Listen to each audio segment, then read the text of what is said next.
un rey necesitaba un nuevo administrador de las fincas y los tesoros reales. Hizo una convocación pública a todos aquellos que se sintieran con las características de poder administrar todo el erario real. Se presentaron unos cuantos candidatos. Hubo un muchacho que era un gran trabajador. La mamá le dice: ¿por qué no te presentas? Y el muchacho: pero mamá, yo no tengo recursos. Hijo, esto es por cualidades, anda que yo sé que tú eres un hombre honrado. Y el muchacho fue, y el rey a los 60 candidatos les dijo: bueno, vamos a hacerlo de la siguiente manera. Yo les voy a entregar a cada uno de ustedes una semilla distinta de una planta exótica. Ustedes la van a cuidar por un mes. Al mes me traen la matera, y el que haya logrado el mejor cuidado, ese será el administrador. Y le fue repartiendo a cada voluntario una semilla de distinto tamaño. A nuestro amigo le tocó su semilla, fue a su casa, la sembró, la regó. Pasó un día, 2 días, 3 días, no germinaba, la volvió a sacar. Entonces la puso nuevo en el sol, posiblemente no estaba bien seca. No estuvo bien seca, la volvió a sembrar y nada. La colocó en almácigo y nada.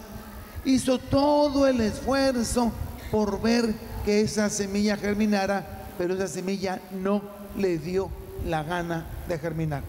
Cuando llegó el día que había que presentarse ante el rey, la mamá vio que el muchacho estaba ahí informal en la casa y le dice: hijo, pero hoy hay que presentarte, llevarle la semilla al rey. Pero mamá, ¿cómo se te ocurre que voy a ir si mi semilla no ha crecido? Pero hijo, ¿no fue esa la semilla del rey? Pues cuéntale todos los cuidados que tuviste con ella y que no floreció. Pero tú tienes que ir con la semilla que te dio y responder con lo que te dio. Pero mamá, voy a hacer la vergüenza y el asperreír de todo el mundo. ¿Estás mintiendo o trabajaste honradamente? Entonces no tienes por qué esconderte, ni evitar, ni eludir tu responsabilidad. Anda y preséntate con lo que el rey te dio. Y el muchacho, regañado por la mamá, fue. Cuando vio la cola para entrar al Palacio Real, todos traían unas flores exóticas, unas orquídeas, unas plantas espectaculares. Y cuando vieron él con su macetera vacía: ja, ja, ja, ¿para qué vienes? No seas bobo, que ya perdiste, ¿cómo se te ocurre? Y el rey colocó a todos en fila y empezó a preguntarle a cada uno qué cuidados había tenido con su semilla, con su planta. Hasta que llegó nuestro amigo y le dice: ¿y te presentas aquí con una macetera vacía? ¿Tienes el descaro de presentarte así? Y le dice: sí, su majestad, pero quiero contarle qué hice con la semilla que usted me dio. La sembré, no quiso florecer, la llevé, la coloqué de nuevo a secar, no quiso florecer, la coloqué en almácigo, la cultivé, le di cuidados, cariños, le coloqué nutrientes, pero simplemente no le dio la gana de crecer. Esta es la semilla que usted me dio y usted pidió que le informáramos qué habíamos hecho con ella. Por eso aquí estoy con la semilla que me dio. Todo el mundo se burló de él, arrancaron a carcajadas. El rey se sentó en su trono y dijo: bueno, designo como nuevo administrador de los tesoros reales al joven de la matera sin florecer. Y todos: ¿pero por qué? No es justo, la mía está más grande, la mía tiene flores. Y el rey les dice: pues quiero contarles que todas las semillas que le di eran semillas estériles, habían sido irradiados y habían sido esterilizados. Por lo tanto, todos los que tienen una planta son unos farsantes y unos embusteros. ¿Cómo los voy a colocar al cuidado de mis bienes si son unos farsantes? El único honrado es el muchacho que me trajo la semilla que yo le di. Bien, con esta parábola he querido iluminar el evangelio de hoy. En el evangelio de hoy Jesús nos trae 3 parábolas. La primera parábola, que es la parábola de la semilla y la cizaña. La segunda parábola, que es la parábola del granito de mostaza. Y la tercera parábola, que es la parábola de la levadura en la masa. ¿Sí? Ya desde el domingo pasado Jesús nos viene con el cuento de parábolas. Y parábolas todas ellas representadas en una cultura eminentemente rural y agrícola. Habla de cosas que el pueblo comprende, entiende y ve. hablarle a una persona citadina que vive en concreto, no conocerá mucho de siembra, sino de las materas que tiene en su balcón, y de repente no más. En cambio, la gente rural está acostumbrado al tema de la semilla. Y cuenta que un finquero decidió sembrar su finca con trigo. Y compró buena semilla, la sembró, y de repente de noche llegó un enemigo y sembró cizaña junto con el trigo. Pasaron las semanas y cuando empezó a crecer la cizaña, cuando empezó a aparecer el trigo, apareció también la cizaña. Y los trabajadores le reclamaron y le dicen: es que usted no compró semilla buena, ¿de dónde ha salido tanta cizaña? Y le dice el sembrador: yo compré semilla buena.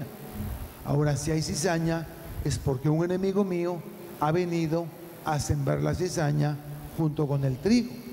Y le dicen los trabajadores: ¿no quieres que arranquemos la cizaña para que no le robe alimento, agua, nutrientes al trigo?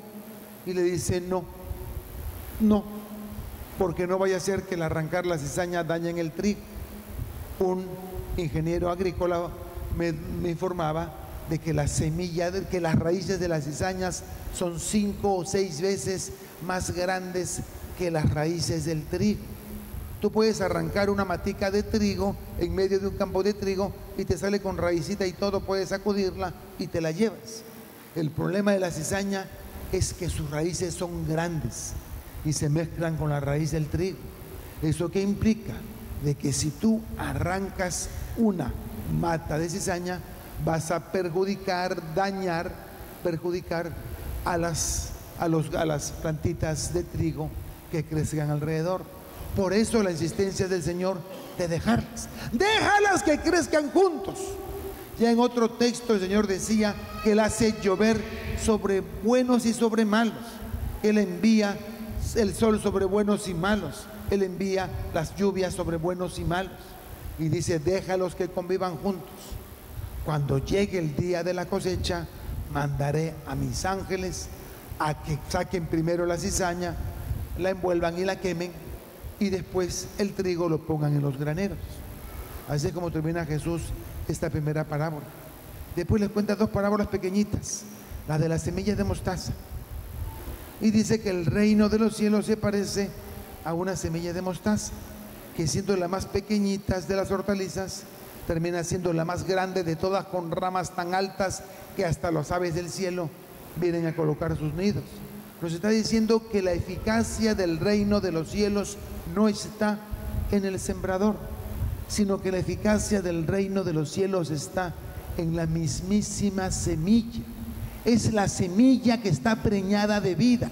Es la semilla la que tiene la inercia y tiene la fuerza para desarrollarse y crecer sin que el amo sepa cómo. Va creciendo y va echando sus espigas y va echando sus granos hasta el día de la cosecha.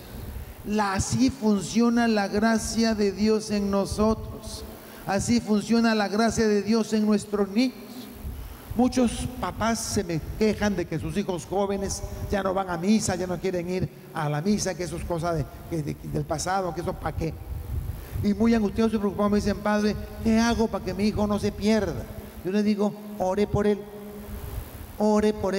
porque la semilla que ha sembrado de repente se le secará en la juventud, pero llegará a casarse, a formar familia, y vendrán los problemas, y allí empezará a germinar esa semilla que tú sembraste y regaste en ellos.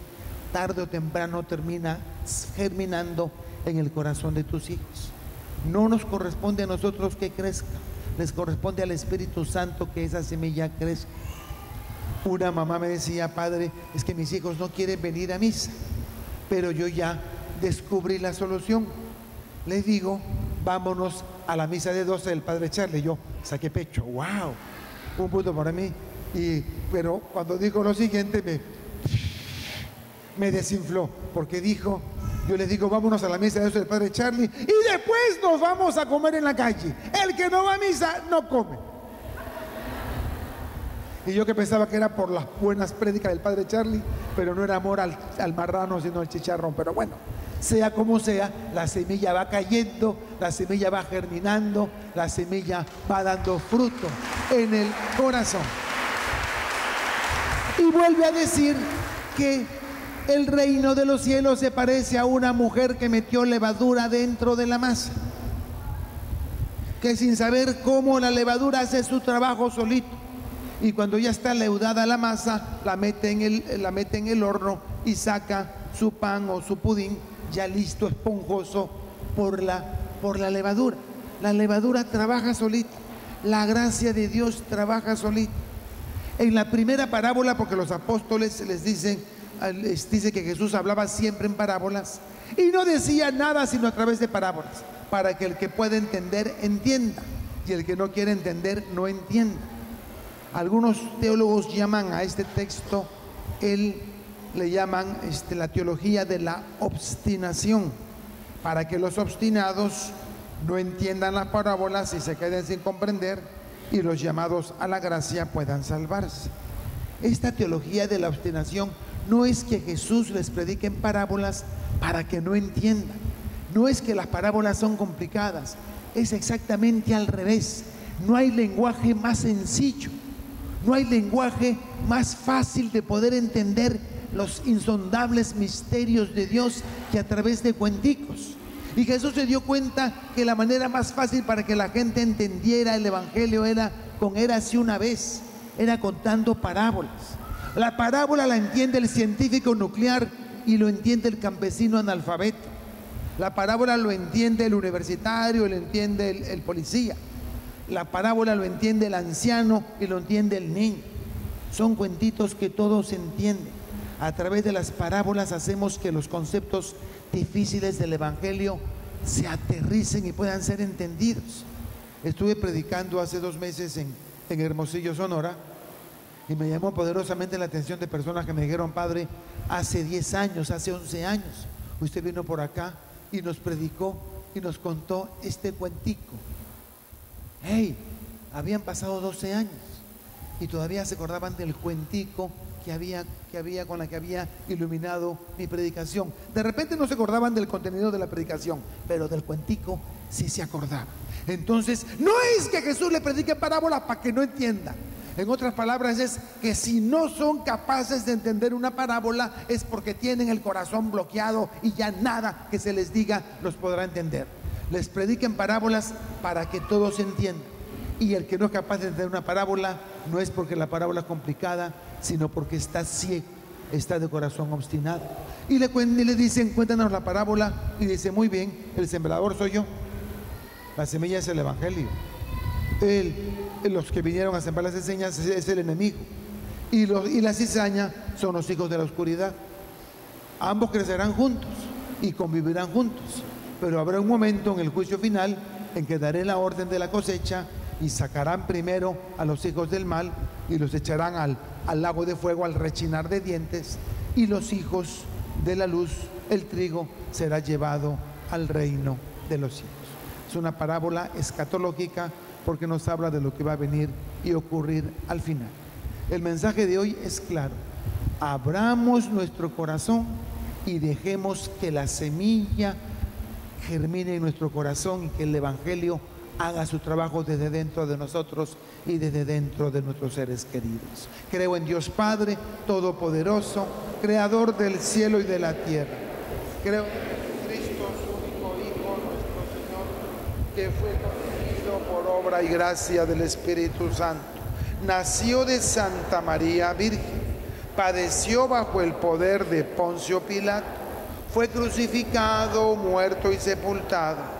Descendió a los infiernos, al tercer día resucitó de entre los muertos, subió a los cielos y está sentado a la derecha de Dios Padre Todopoderoso. Desde allí ha de venir a juzgar a vivos y muertos. Creo en el Espíritu Santo, la Santa Iglesia Católica, la comunión de los santos, el perdón de los pecados, la resurrección de la carne y la vida eterna. Amén.